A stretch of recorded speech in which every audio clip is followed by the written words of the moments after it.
Dentang lonceng yang didengar sang penari menandakan telah dimulainya ibadah mingguan di Gereja Maria Bunda Segala Bangsa.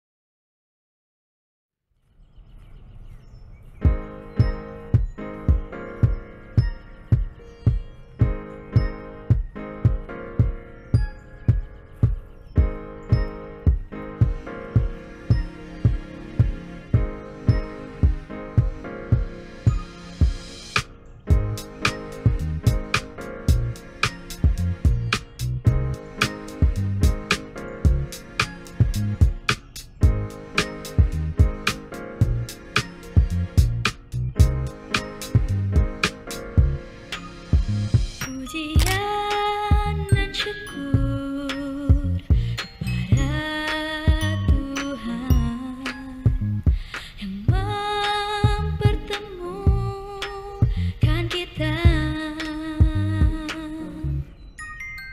Beragam budaya, beragam nuansa bertemu dalam satu perutusan.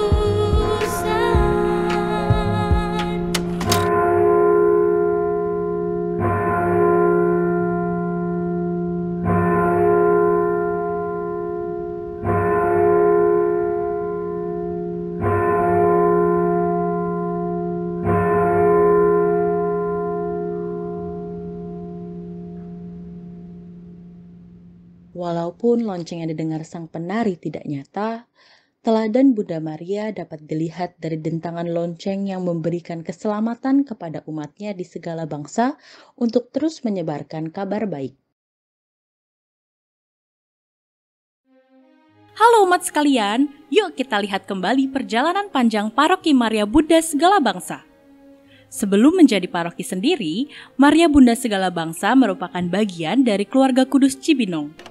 Dalam periode stasi 3, di kurun waktu tahun 1994 sampai 1998, stasi seringkali mendapat tugas tatip dan kur di paroki keluarga Kudus Cibinong 1 bulan sekali.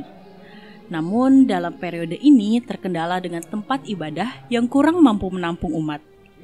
Akhirnya setelah diketuai oleh Bapak Yusuf Harsoyo dengan berbekal kesepakatan dari Yayasan Asti Dharma memakai selasar sekolah BHK untuk menjadi tempat perayaan Ekaristi. Perayaan Ekaristi dilakukan setiap minggu pukul 11 siang dengan Romo Agustinus Adi Indiantono. Dalam periode ini, PBHK mendapat komitmen dari pengembang kota wisata dengan mendapat hak penggunaan tanah seluas kurang lebih 6.000 meter persegi dan akhirnya terbentuklah panitia pembangunan gereja. Kemudian PPG menjalankan aksinya setelah mengalami stagnansi di periode 5 dengan ketua Bapak Paulus Herianto. Bapak Paulus melakukan serah terima dan ramah tamah di Aula TKBHK Kepengurusan PPG.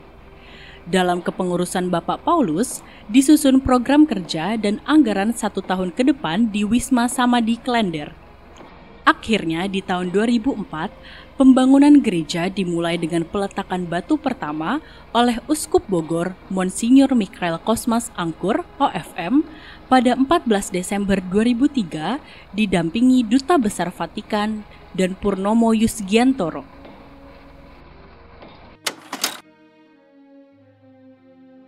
Ada yang menarik loh umat sekalian, kita bisa mendengar proses 2 suster saat membeli tanah dan meminta pendirian gedung gereja Maria Bunda Segala Bangsa.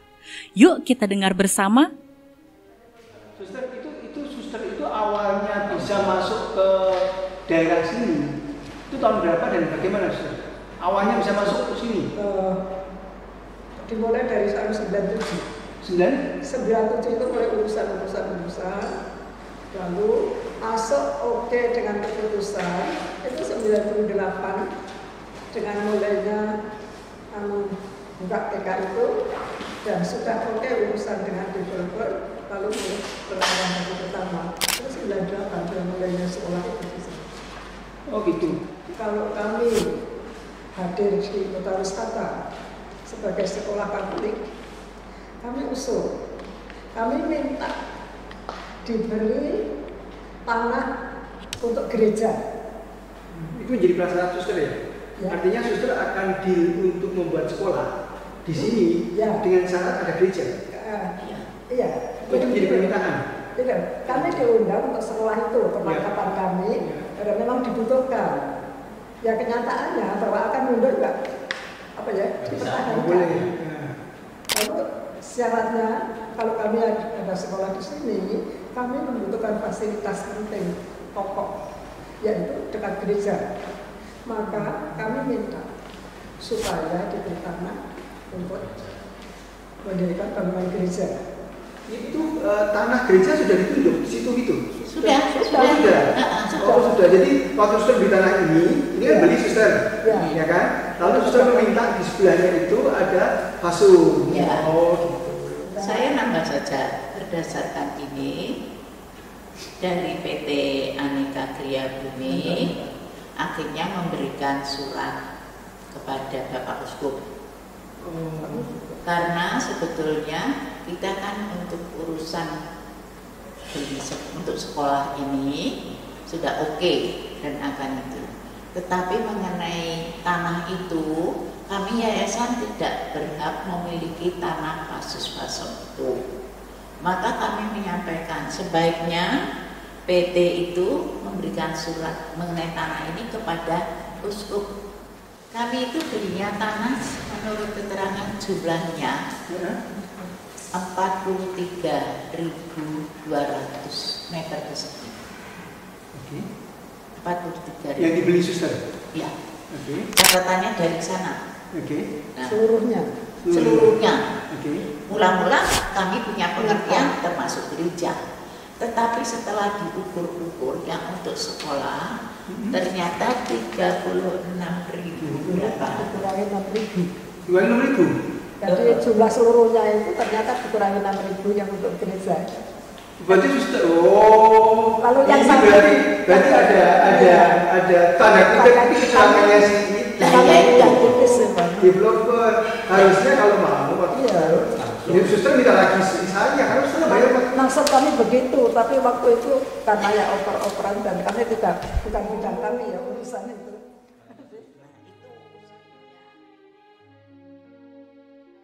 Perjalanan pembangunan paroki MBSB sampai pendirian gereja menjadi sesuatu yang bersejarah bagi umat paroki saat ini. Mulai dari umat yang memulai dari menjadi bagian wilayah Santo Yudas Tadeus, Stasi Citerep, lalu melaksanakan ekaristi di selasar Sekolah Bunda Hati Kudus, sampai kepada pembangunan gereja di tahun 2004, merupakan jalan panjang yang terus diiringi oleh Tuhan Yesus dan juga Bunda Maria. Maka dari itu, ungkapan jas merah atau jangan melupakan sejarah menjadi ungkapan yang tepat untuk kita dapat mendengar percakapan yang terjadi saat pemilihan nama paroki, proses pembangunan, dan kegiatan umat awal paroki Maria Bunda Segala Bangsa berdiri. Pak Dwi, pada saat 75 kakak tadi itu yang suka kumpul-kumpul itu kita secara resmi sudah masuk ke Cibinong atau belum masuk Cibinong? Secara resmi? Kita kan stasi. Yohanes Breman. Dulu Yohanes Breman. Pak Heri yang XSY. Yohanes Breman dulu. Oke. Jadi artinya ini nggak terpisah ya? Enggak, terpisah ya? kita hanya satu ya masukkan lingkungan kecil lah. Lingkungan. Jauh dari Cibinong ya. Iya, oke. Di Limus itu waktu itu sudah ada tanahnya? Tanah mau dibeli oleh uskup, tetapi fasus-fasum kita mau beli, luas tanahnya nggak begitu besar, hanya 200. Tapi kan ya itu nggak jadi ya. Oke. Jadi belum ya? Fasus-fasum yang akan kita Itu pakai. artinya baru wacana ya? Limus ya? Baru wacana ya? Tapi sudah diputuskan oleh uskup. Mas, itu sudah sebelum kita datang sudah diputuskan. Sudah diputusin. Cuman gagal. Karena daerah sini memang termasuk basis. Gitu loh. Itu kota wisata punya fasum-fasos ya. Fasum-fasos yang bisa diminta untuk gereja. Bisa dimanfaatkan untuk gereja. Kebetulan Suster Isina BHK waktu itu mau membangun sekolah di lokasi yang sekarang kan? Iya. Lokasi yang sekarang. Ini belum membentuk panitia. akhirnya Pak Heri sama Suster Zina ya kumpul-kumpul sendiri. Ayo Bapak kita saya sama juga kok. enggak. Berempat kita. Enggak. Itu kan kumpulnya Oh iya, pulang gereja. Ya, pulang gereja. Itu saya tahu masih Ya. ingat. Ini ingat ya pulang gereja barang itu. Ya yang nanti si siapa? Kemudian waktu itu sepakat ya mau bangun. Terus kumpul di rumah Pak Heri ya. Waktu saya di Todong itu ya. Pak Anton belum ada. Belum, waktu itu ya? belum, saya ada. belum. Pak Anton tuh 93. Enggak. Di 99 akhir. Iya. Nah, waktu saya ditunjuk itu memang saya merasa berat. Bukan, bebannya berat. Karena waktu itu persis habis kerusuhan tahun 98. Oh iya, Iya. iya. Jadi Mei 98. sangat sensitif kan, sangat sensitif. Terus kita mau bangun gereja di basis, di lokasi basis. Di mana di Raffles nggak bisa, di Limos nggak bisa. 98 itu kita udah punya pikiran harus punya gereja. Pertama, di Cibubur ini nggak ada gereja Katolik. Kedua, kita ini punya punya sekolah Katolik di mana itu di depan Raffles tuh? Di mana? Ketapang. Belum Ada. Permata Bunda. Permata Bunda. Permata Iya. Bunda Kristi atau apa itu? Iya, depan Ada. Raffles ya. Nah, itu terus kita ada BHK, akan ada BHK waktu itu masih kecil, tapi kita tahu itu akan gede. Ya, suster cerita sama saya setelah sini. Dan harus bikin gereja, tapi saya nggak menyangka secepat itu kan tadi bentuk. Ya. Terus waktu itu kita sepakat mau menghadap Bapak Uskup. Tapi kita itu satplannya kita masih belum di situ. Belum. Kita waktu itu Satplan belum berhenti. di situ. Satplan kita masih di Ciangsana. Masih di Ciangsana. Kita menghadap Bapak Uskup masih di Ciangsana. Pada waktu kita menghadap ke Bapak Uskup, Bapak Uskup Kusmas Mikael Angkur. Monsinyur Kusmas Angkur. Mikael Angkur. Michael. Nah, Bapak Uskup menolak. Bukan menolak, tetapi keberatan. Tidak percaya karena Loh, nanti dulu, daerah itu daerah basis. Gitu. Kita ngotot. Mungkin dari Waspada banget gini, itu. dari kacamata kita dan kacamata Bapak Uskup yang lebih tinggi kan berbeda. Kalau ada gesekan horizontal, kan tanggung jawabnya Bapak Uskup. Terus kalau ada umatnya korban, mungkin Bapak Uskup yang tanggung jawab.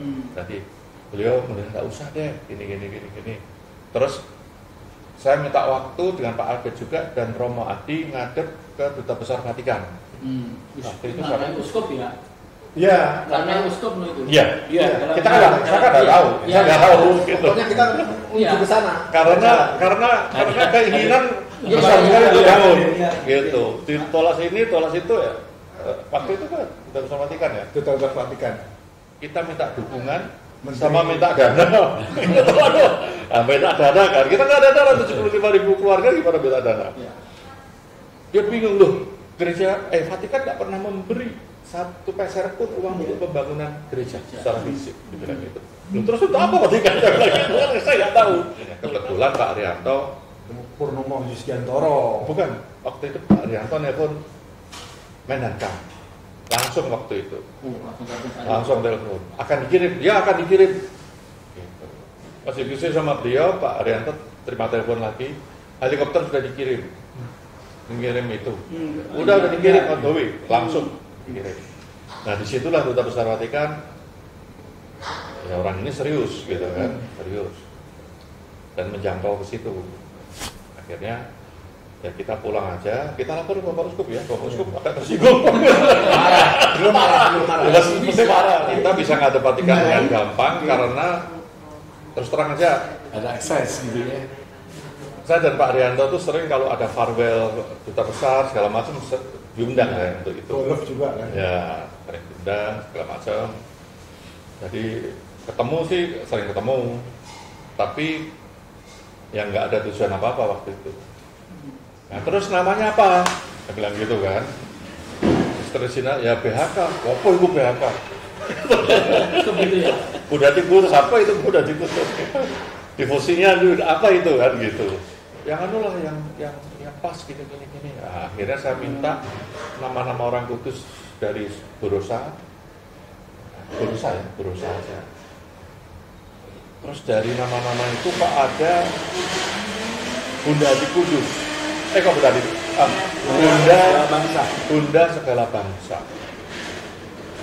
Terus saya ngomong sama Bu Rosa sama Pak Heri, tapi nggak dengan Dokter Regina, yang nggak enak. Ini kok pas Bunda segala bangsa, karena Maria itu pelindung gereja. Satu, kita waktu itu ada krisis ras, krisis bangsa-bangsa, krisis ras waktu itu. Kita ajukan ini aja. Saya tuh nggak tahu Bunda segala bangsa itu kayak apa, devosinya kayak apa, nggak ngerti Pak, kita juga nggak tahu. Monsinyur bilang begini, saya devosi ke Bunda segala bangsa. Oh, Bunda segala bangsa itu apa Bapak Uskup? Terus kita diajak ke kapelnya pribadi beliau, itu gambar besar Bunda segala bangsa. Gitu. Terus dikasih tip ya Pak ya, video PHS, pelajari itu. Nah itu Bu Rosa tapi yang agresif, karena Bu Rosa itu devosi ke Bunda segala bangsa. Itu ceritanya. Jadi yang muncul itu benar-benar dari kita sendiri. Iya, kita musuh-musuh itu cari Urusan nyari nama, ketemulah di Bunda segala bangsa dan tim. banyak sekali nama itu. Ya. Apa ya? Banyak sekali lah. Terus saya kan browsing tentang Bunda segala bangsa juga ya, semuanya otomatis belajar tentang itu, belajar untuk devosi. Yang banyak membantu itu Bu Rosa. Bu Rosa ke Belanda ya, sama Pak Heri, sama Uskup.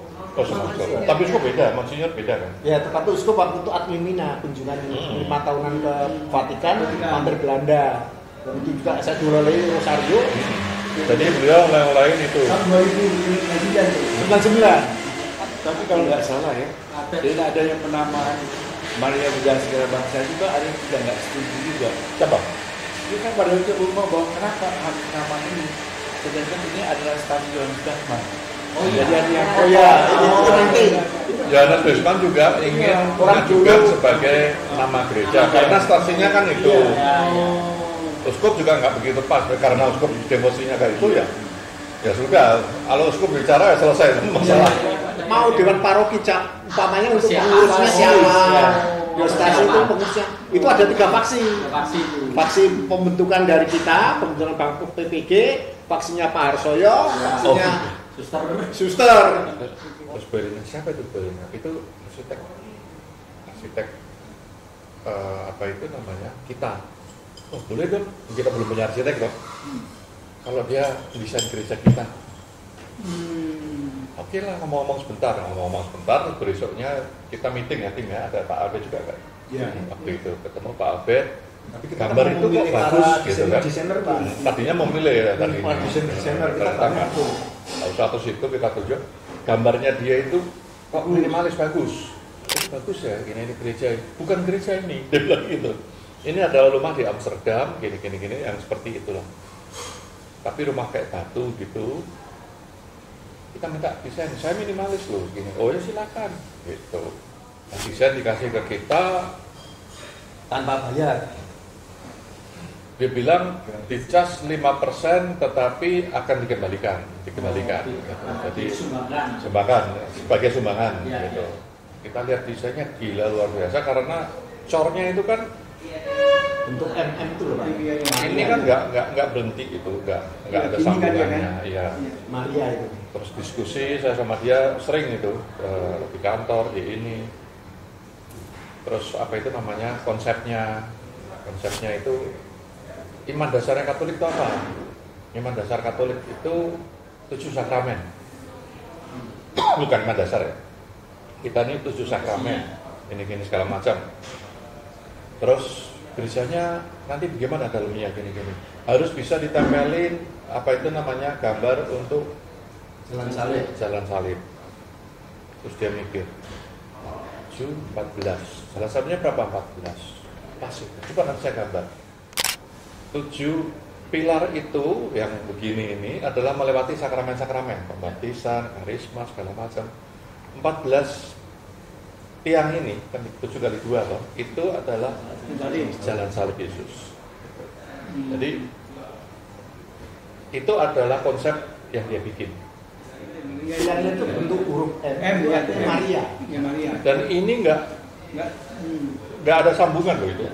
Ngecor itu sampai ini ya, ngecor pakai alat waktu itu masih jarang ya.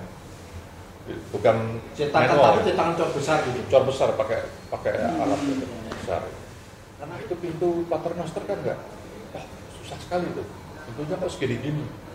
Pak Dwi nggak usah lah, saya yang nyumbang. Ini Susah dari Jepara itu. Arsiteknya nyumbang. Itu Kristen jadi Katolik. Masih Kristen waktu itu. Terus terakhir dia bilang, saya pindah Katolik gara-gara desain gereja itu. Jadi gara-gara dia belajar tentang Nasrani Katolikan. Yang jelas sebetulnya nggak banyak hambatan ya sebetulnya. Kita nggak. Sebetulnya kita rendah. Honda itu ya waktu mau perizinan malah ya. Perizinan. Jadi kalau proses bangunannya Dan harus patuh. Kita nggak boleh melanggar ini pesan uskup memang nggak harus. Memang susah, nggak ada yang gampang karena itu melatih iman. Kamu diajarin untuk itu, memang harus begitu gitu. Nah, ada lucu lagi. Kita misa di sekolahan aja didatengin orang-orang komando jihad sama FPI. Nggak boleh itu sekolah untuk doa. Akhirnya gimana kita rapat lagi? Udahlah, kita gereja ini masih kerangkanya. Kita bikin tenda, padahal itu banyak besi segala macam. Kita pindah di situ. Pindah di situ. Setiap hari Minggu misa di tanah gereja. Itu gara-gara Timur, Pak. Kenapa? Tapi semua didatangi. Sang Timur itu kan sekolah dipakai buat misa, akhirnya di demo, ditutup. Itu hari Minggu kemarin. Kita juga ya. Terus akhirnya kan isunya kan kita sudah mau diserbu itu hari Minggu besok. Ini kejadian hari Minggu kemarin, misa ditutup. Akhirnya sekolah itu dipalangin. Nah, itu isunya Minggu besok itu mau ke kota wisata. Jumat itu kita dikumpulin, saya waktu itu masih paling muda, Yesus terang. Besok Minggu tidak boleh bisa di sekolah, nanti sekolahnya yang kena ibas. Akhirnya langsung kita pindah. Sabtu itu kita pindahan. Pindah itu kita bikin tenda darurat di situ. Itu foto-fotonya ada nanti. SK Pak Uskup itu, ya kan Juli itu 21 Juli tahun 2004. Itu kan jadi stasi yang Sudirman diangkat jadi paroki persiapan Cilengsi dan paroki persiapan Cilengsi dan Romo Harsono waktu itu Cilengsi. Jadi Romo Harsono itu ditunjuk menjadi pastor paroki, bukan bagian dari Cibiono. Itu dari pastornya. Sudah ya, jadi 21 Juli 2004 SK Bapak Uskup peningkatan status stasi yang Sudirman menjadi paroki persiapan Cilengsi dan ditunjuk Pastor Harsono itu menjadi pastor paroki Suharsono ya, Mikael Suharsono itu ya. Tapi tinggalnya di Cibinong ya. Karena kan belum ada tempat. Ya aktivitas waktu di manstasi itu aktivitas pastoralnya apa Pak? Zamannya di manstasi itu. Kan sebenarnya kan kalau struktur itu kan kaitannya dengan pastoral kan ya. Iya. Kan kalau pembangunan begitu dong, ya kan? Tapi pastoral kan ada di organisasi. Iya. Maka ada dua lembaga sebenarnya kan. Satunya kaitan dengan pembangunan. Betul. Kan satunya ada pastoral. Iya. Nah, pastoralnya bagaimana? Nah, tapi kan tetap misa di Selasar itu masih tetap apapun Selasar jam 11. Waktu itu setiap minggu jam 11. Kegiatan umat hanya misa aja. Iya. Misa ada baptisan segala macam. Sudah ada baptisan. Kemudian ada pengukuhan juga ada. Semuanya udah dilakukan itu. OMK juga ada. OMK juga sudah ada zaman mulai itu. Waktu itu kalau ada kegiatan-kegiatan umat gimana? Apa? Kegiatan-kegiatan umat gitu, pewartaan ini, baptis bayi gitu. Biasa pakai BHK. BHK semua. Ruangan iya. BHK apa di BHK? Apa baptisan kami di Jadi makanya Pak Kris pada waktu itu kan duit cuma ada 520 juta. Waktu itu kita rencana, wah ini punya tanah, kenapa kita nggak buat dulu aja sementara? Saudara kita bilang, ngapain habis duit buat kayak gitu? Kamu tetap berpelajaran, mendingan uang itu kita bayar buat fondasi. Fondasi jadi buat modal 520 juta itu. Makanya mulai berkembang. Saya dapat hikmah dari Pak Paulus. Yang pasti yang di paroki persiapan kan saya mulai di situ tuh. Ada saya lengkap semua. Nama siapa semua. Terus PPG juga yang tadi berkala itu ada juga pembubaran PPG yang lama juga kan satu-satu mesti dibubarin kan PPG. Nah itu dibubarin tuh zamannya Pastor Ridwan Amo tadi saya baru lihat. Dibubarin sama Pastor Amo? Dibubarin Pastor Amo, nah sehingga Pak Albert kan kumpulin satu surat dikasih ke Pak Usum itu loh. PPG sampai 3 kali ya. 3 periode. Nah setelah itu baru ada ketua PPG baru. Ada untuk pembangunan pastoran, kursi, terus pembangunan aliran. Gitu. Itu PPG itu. Iya. Kan yang menarik itu adalah demonstrasi ada, ya kan? Gedung belum ada, ya kan? Belum ada dong. Ya, jadi gini Pak, kayak runtut gitu ya. Tiba-tiba cek itu, parokinya itu loncat-loncat. Iya. Pada Desember 2003 kan kontrakan batu pertama. Ya itu kan. Itu proses dibangun. Kemudian tanggal 10 Oktober 2014 itu sudah mulai digunakan. Jadi tidak lagi di PHK karena itu ya. Jadi gereja itu sudah berdiri ya, sudah ada tiangnya semua. Tapi dalamnya ada pakai tenda. Belum ada. Pakai tenda. Atapnya belum ada. Ya, pakai tenda. Tidak ada gitu. Jadi waktu peresmian paroki Perhentian sudah jadi paroki itu kan sebenarnya kan paroki Santa Perawan Maria kan ada. Sekarang Perawan Marianya sekarang hilang. Lengkapnya kan Santa Perawan Maria Bunda Segala Bangsa. Iya, perawannya kan hilang. Santa Perawannya itu hilang, kan nggak ngerti. Bisa ya? Bisa ada ini, besok bisa jadi B dia. Betul. Ini yang perlu di Santa Perawan Maria itu kok hilang. Jadi SPM. Gara-gara itu IMB-nya cuma Maria Bunda Segala Bangsa. Tadi ada tulisan di sini. Nama-nama itu saya IMB-nya kok? IMB-nya Maria Bunda Segala Bangsa. Akhirnya hilang. Bukan tanah ya? Iya kan gara-gara itu kan harus sesuai dengan IMB. Berarti penamaan itu sebelum peresmian gereja dong? Iya. Belum peresmian. Belum resmian. Belum peresmian. Bupati ini. Masih ada paham kenapa bisa begitu? apa? Namanya. Itu nanti.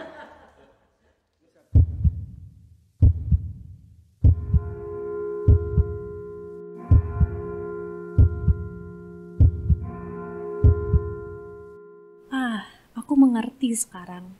Ternyata dentang lonceng itu berasal dari hatiku yang ingin menguatkan diriku agar dapat menyampaikan kabar baik dari ajaran Kristus. Dentang ini kuharapkan tidak hanya ada di dalam hatiku saja, tetapi di dalam diri umat Maria Bunda segala bangsa lainnya agar dapat setia melayani dan menjalankan ajaran Kristus. Apa artinya lonceng berbentuk fisik, tetapi hanya kita anggap sebagai sebuah simbol?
Mustika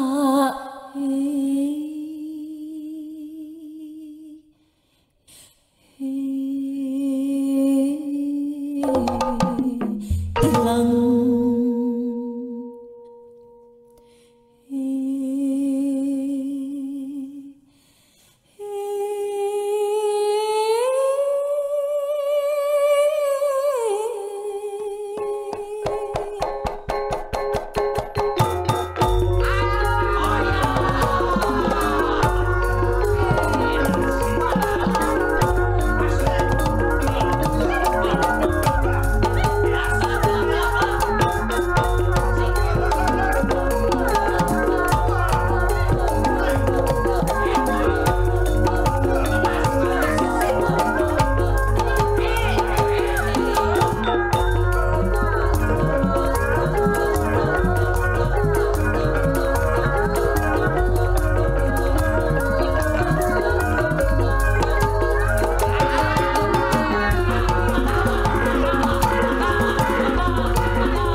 Terhitung sejak 10 Oktober 2004, umat resmi dipindahkan dari selasar sekolah BHK ke areal gereja yang belum layak pakai untuk mengadakan ekaristi setiap minggunya. Tenda darurat yang dipasang oleh pengurus gereja kala itu menjadi tempat bernaung umat dari berbagai kondisi. Kepanasan dan kehujanan sudah menjadi rutinitas bagi umat yang menempati 1.500 kursi plastik dan umat yang berada di luar gereja. Dua stasi pertama yang resmi bergabung saat itu adalah Santo Arnoldus, Jonggol, dan Santa Maria Mediatrix. Sejak saat itu, pembenahan kartu keluarga Katolik terus berjalan diiringi gedung gereja yang mulai layak pakai kisaran tahun 2007. Tercatat setelah 19 tahun umat resmi pindah dari selasar sekolah ke areal gereja, Paroki Maria Bunda Segala Bangsa telah memiliki 15 wilayah dari 5 wilayah dengan pemekaran lingkungan sejumlah 59 dari 15 lingkungan. Bahkan saat ini sudah dilakukan pemisahan Paroki Hati Kudus Yesus yang terdiri dari wilayah 13 sampai 16 yang meliputi area Jonggol dan sekitarnya. Selain itu, akan dilakukan pembangunan Paroki Harvest City.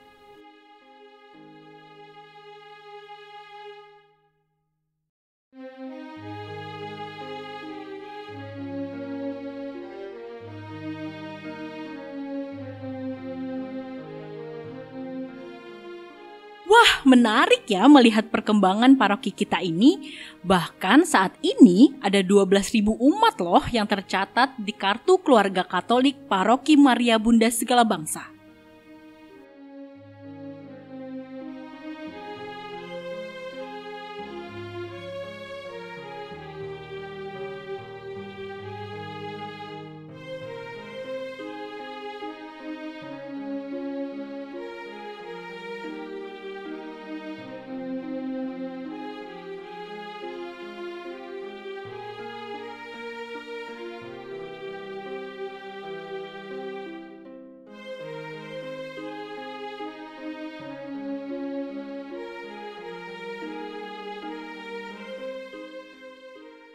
Jadi gimana umat sekalian?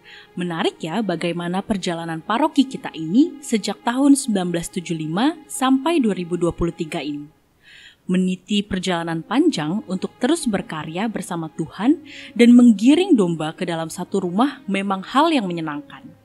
Jangan lupa juga bahwa kita pernah dibimbing oleh para pastor yang setia mencintai dan mengasihi umatnya.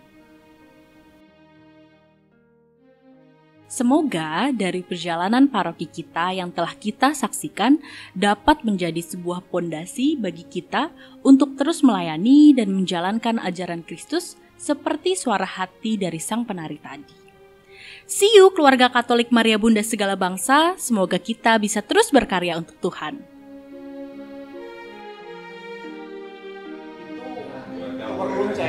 Kita dibantu loncengnya dari Belanda.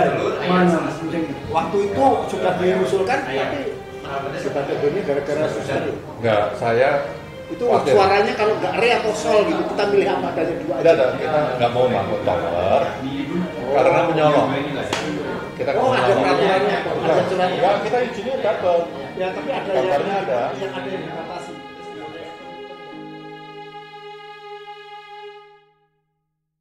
Beragam